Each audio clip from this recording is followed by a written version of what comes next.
your attention, for example, is mediated by unconscious forces. And you know that perfectly well. And this is another Freudian observation.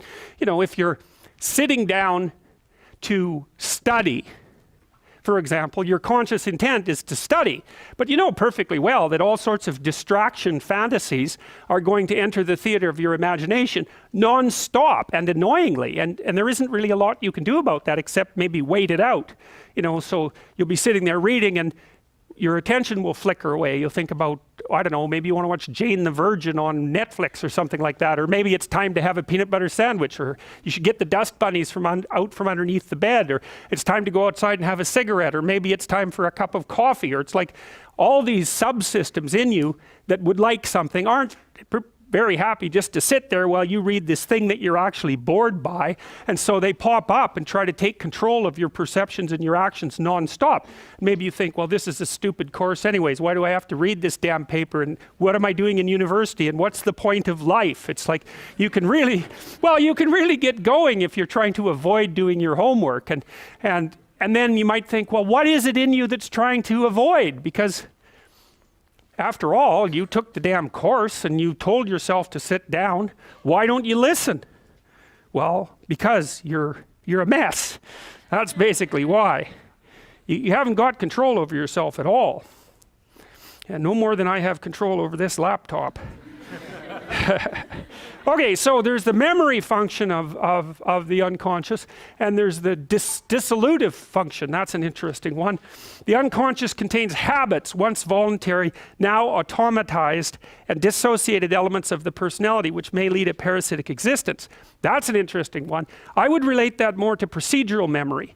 You know, so what you've done is practice certain habits, whatever they might be, let's call them bad habits, and you like those things to get under control, but you can't. So maybe when you're speaking, for example, you use like and you know, and you say a lot.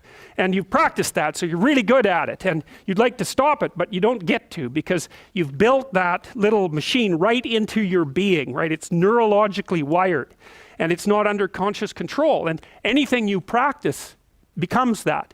It becomes part of you, and that's another element of the unconscious, a different part. And then there's a creative part, which is that, well, you know, you're sitting around and maybe you're trying to write something, or maybe you want to produce a piece of art or a piece of music, or maybe you're just laying in bed dreaming and you have all these weird ideas, and especially in dreams, it's like, where do those things come from? And even more strange, one of the things that's really weird about dreams, and almost impossibly weird, is that you're an observer in the dream. It's like a dream is something that happens to you. Well, you're dreaming it, theoretically, so how is it that you can be an observer? It's almost like you're watching a video game or a movie, but you're producing it, at least in principle, although the psychoanalysts would say, well, no, not exactly. Your ego isn't producing it, your unconscious is producing it. It's a different thing. It's a different thing, and of course Jung would say, well, it's deeper than that. The collective unconscious might be producing it. It's in some sense, it isn't you exactly, or it isn't the you that you think of when you think of you. And that's the ego from the Freudian perspective, the you that you identify with, that's the ego. And outside of that is the unconscious. The id, that's more the place of impulses, and you could think about those as the biological subsystems that can derail your thinking, right? And that govern things like hunger and sex and aggression and your basic instincts is another way of putting it. And it's a reasonable way of thinking about it, because these are subsystems that you share with animals. You share them certainly with mammals. You share most of them with reptiles. You share a lot of them with amphibians, and even going all the way down to crustaceans. There's commonality, for example, in the dominance hierarchy circuits. And so these are very, very old things. And the idea that you're in control of them is, well, you're not exactly in control of them. And I would say the less integrated you are, the less you're in control of them, and the more they're in control of you. And that can get really out of hand, you know. You can be, like with people who have obsessive compulsive disorder, for example, which seems to be, I would say, the dissolutive elements in some sense of the unconscious, the way that it's portrayed here.